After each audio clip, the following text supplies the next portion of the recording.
Salut mon ami. Je suis Aïla, ta lectrice magique. Installe-toi confortablement.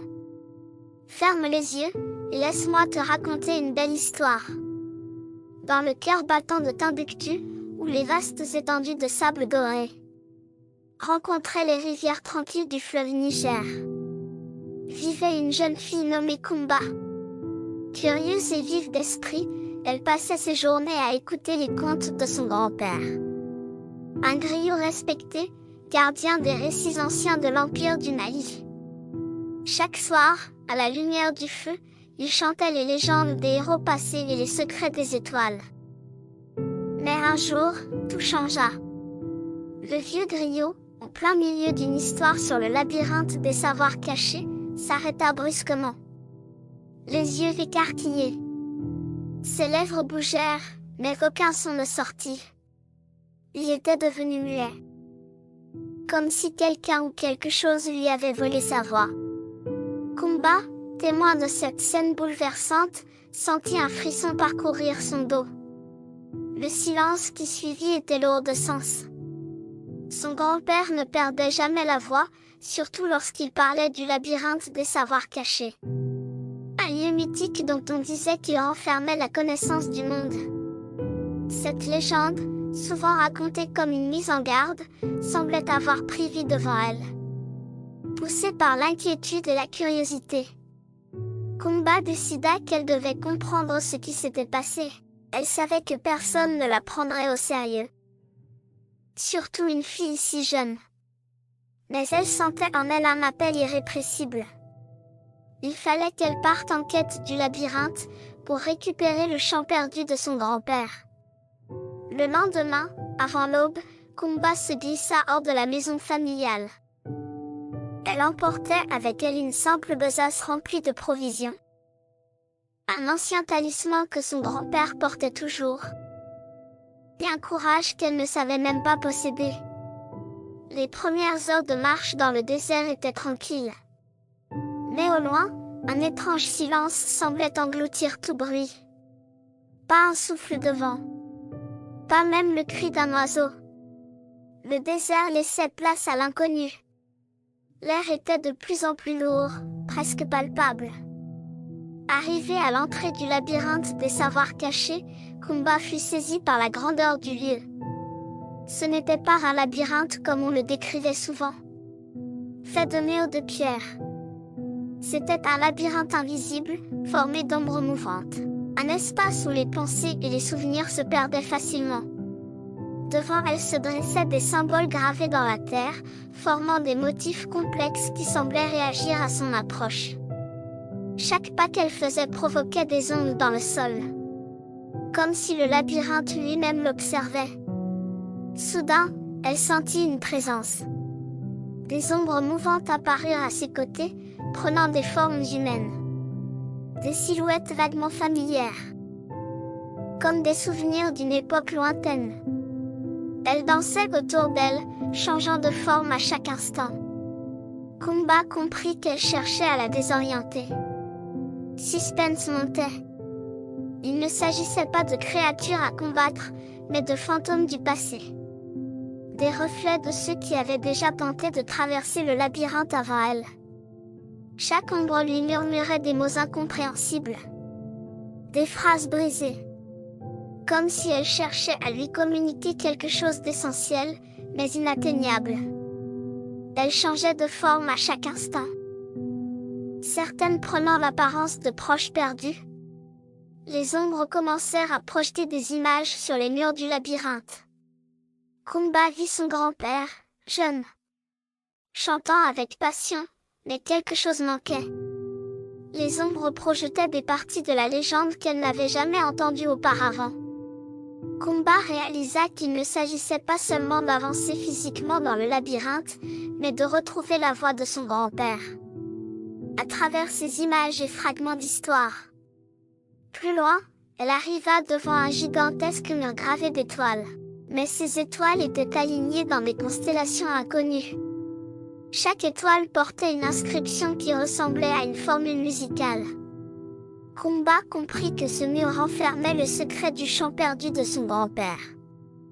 Mais elle devait aligner ses étoiles dans un ordre précis pour activer la bonne mélodie. Le suspense était palpable. Chaque tentative de sa part semblait rapprocher les ombres, et une pression immense pesait sur elle. Si elle échouait, elle serait enfermée dans le labyrinthe pour toujours, condamnée à errer comme les autres. Alors qu'elle commençait à désespérer, un chant faible s'éleva, comme un écho de sa mémoire. C'était la voix de son grand-père. Le chant lui montrait l'ordre des étoiles à suivre, chaque note résonnant dans l'air. Elle ajusta les étoiles une à une, chaque mouvement provoquant une mélodie harmonieuse qui envahissait l'espace. Finalement, les étoiles s'alignèrent, et une porte lumineuse s'ouvrit devant elle. Kumba entra dans la pièce finale du labyrinthe. Devant elle, un totem brillant de 1000 feux s'élevait. Ce totem contenait la connaissance perdue, mais surtout, il portait le chant sacré des anciens griots. Le totem lui parlait directement, non pas avec des mots, mais avec des notes de musique qui vibraient en elle. Elle comprit alors que pour libérer le chant de son grand-père, elle devait chanter elle-même. Mais pas n'importe quel chant. Un chant unique, né de ses propres épreuves, de ce qu'elle avait appris en traversant le labyrinthe. Avec un calme qu'elle ne se connaissait pas, Kumba se mit à chanter. Les ombres disparurent. La lumière envahit le labyrinthe. Et le totem libéra la voix de son grand-père. Le labyrinthe des savoirs cachés s'effondra. Mais Kumba n'était plus la même. Elle avait retrouvé la voix de son grand-père, mais aussi découvert sa propre force. Une force faite de courage, d'intelligence et de sagesse. Le griot raconta à Kumba que les étoiles, celles qu'elle avait alignées dans le labyrinthe, étaient bien plus que des symboles. Elles étaient des gardiens d'une connaissance oubliée. Ces étoiles, autrefois connues sous le nom de gardiens des constellations, possédaient un savoir perdu depuis des générations. Les gardiens des constellations ne parlent que par la lumière Kumba, dit-il d'une voix mystérieuse. Pour les entendre, tu devras te rendre sur le plateau sacré de Djenne, où le ciel touche la terre. Là-bas, tu comprendras ce que les étoiles te murmurent. Kumba, accompagné de son fidèle talisman et de ses souvenirs de l'épreuve précédente, partit en direction de Djenne, une ancienne ville sacrée perchée sur un plateau rocheux. L'ascension fut difficile, chaque pas la rapprochant de l'inconnu. Les nuages semblaient former une barrière naturelle, comme si même le ciel cherchait à l'empêcher d'atteindre son but. À l'approche de Djenne, une nuit plus sombre que jamais s'installa. Pas de lumière, pas de lune, pas d'étoiles. Le silence était terrifiant. Kumba comprit rapidement que c'était là sa première épreuve. La nuit silencieuse, où les étoiles se cachaient délibérément, ne permettant à personne de les atteindre facilement. Elle se souvint alors des histoires racontées par son grand-père, sur les anciens griots, qui attendaient patiemment que le silence des étoiles parle. Kumba s'allongea sur le sol rocailleux, ferma les yeux, puis écouta le murmure des vents qui traversaient la vallée. Le vent portait les voix des étoiles. Mais pour les entendre, elle devait abandonner toute crainte. Soudain, les étoiles réapparurent une à une, formant des constellations qu'elle n'avait jamais vues auparavant. Les étoiles brillaient d'une intensité rare, projetant une lumière douce et rassurante sur Kumba. Mais ces lumières formaient des figures dans le ciel, comme si les constellations elles-mêmes étaient en vie. Des silhouettes lumineuses, semblables à celles des anciens griots, prenaient forme. Une voix mystérieuse s'éleva des étoiles. Nous sommes les gardiens des constellations. Pourquoi cherches-tu à réveiller un savoir oublié? Kumba, sans peur, répondit avec conviction. Parce que je cherche la vérité. Parce que la voix de mon peuple, celle de nos griots, a besoin d'être restaurée. Nous avons perdu le contact avec les étoiles et les anciens. Les silhouettes des gardiens dansaient dans le ciel, leurs formes changeant constamment. Ils posèrent à combat une énigme, mais pas n'importe quelle énigme. Cette fois-ci, ce n'était pas une épreuve de courage ou de force, mais de compréhension du monde. Ils demandèrent: que représente l'étoile qui ne brille jamais? Kumba savait que cette réponse déterminerait tout. Elle se rappela les leçons de ses anciens voyages, et des chants. L'étoile qui ne brille jamais. Ce devait être une métaphore. Après tout, les étoiles ne disparaissent jamais vraiment. Elles sont toujours là, même si on ne les voit pas. C'est l'étoile que nous portons en nous-mêmes. Répondit-elle finalement. Celle qui guide chacun de nos pas. Même dans les moments les plus sombres. Nous la voyons rarement, mais elle éclaire nos vies. C'est la voix intérieure des anciens qui résonne en nous. Les gardiens des constellations semblaient satisfaits de sa réponse. Le ciel entier s'illumina, et une nouvelle constellation apparut. Celle-ci n'était pas visible pour le commun des mortels. Mais Kumba pouvait la voir clairement. Elle avait découvert le chant céleste perdu. Une mélodie qui ne pouvait être entendue que par les griots dignes de ce savoir. Kumba, désormais porteuse du chant céleste perdu, se tenait au sommet du plateau de Djenné, éblouie par les étoiles dansantes au-dessus d'elle. Mais elle sentait que quelque chose n'était pas terminé. Les gardiens des constellations lui avaient offert la connaissance qu'elle cherchait. Mais avant de retourner au village, une dernière épreuve l'attendait. Les gardiens apparurent à nouveau dans le ciel. Leurs formes lumineuses tourbillonnant autour d'elle. Cette fois, ils ne dansaient plus. Ils formaient une sorte de barrière de lumière, l'empêchant de redescendre du plateau. La voix des gardiens résonna dans l'air. Kumba, tu as découvert le chant des étoiles. Mais es-tu prête à emporter le poids? Kumba sentit une étrange tension dans l'air. Elle comprit que ce savoir n'était pas seulement une récompense, mais un fardeau. Elle devait prouver qu'elle en était digne. Devant elle, le plateau commença à se transformer. Le sol se craquelait doucement, laissant apparaître des ombres lumineuses. Des reflets de son passé, mais aussi des moments qu'elle n'avait pas encore vécus. Ces ombres d'avenir lui montraient des épreuves qu'elle pourrait affronter un jour.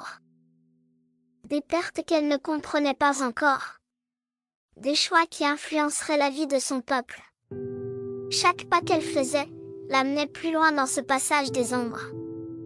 Mais chaque pas la plongeait dans une nouvelle vision.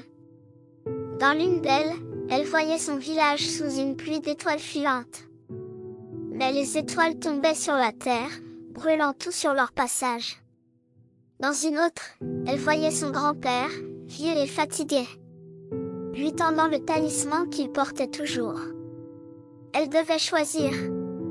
Accepter le chant et ses conséquences, ou refuser le savoir et laisser le chant se perdre à jamais.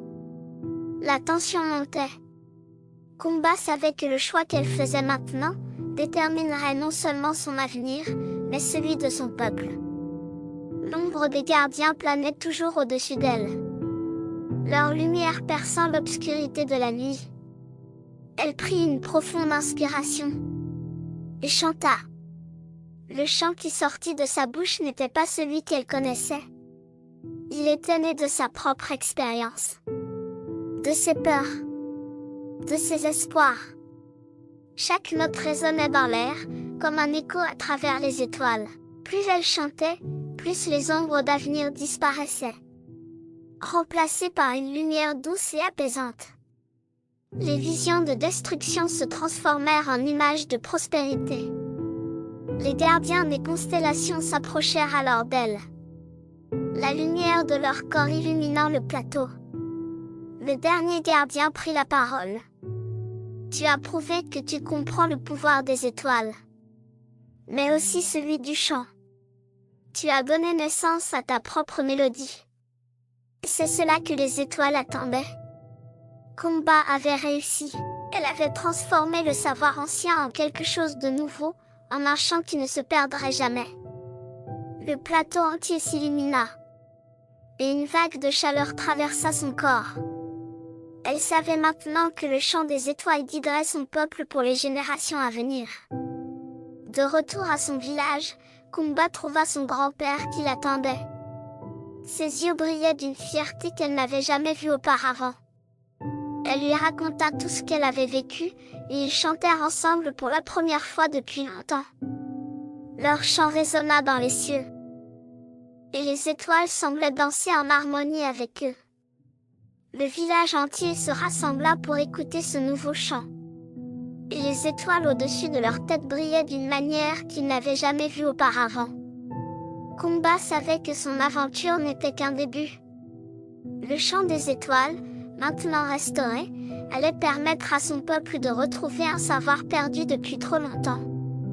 Et toi? Si tu devais écouter le chant des étoiles, quelle mélodie voudrais-tu entendre pour guider ton village ?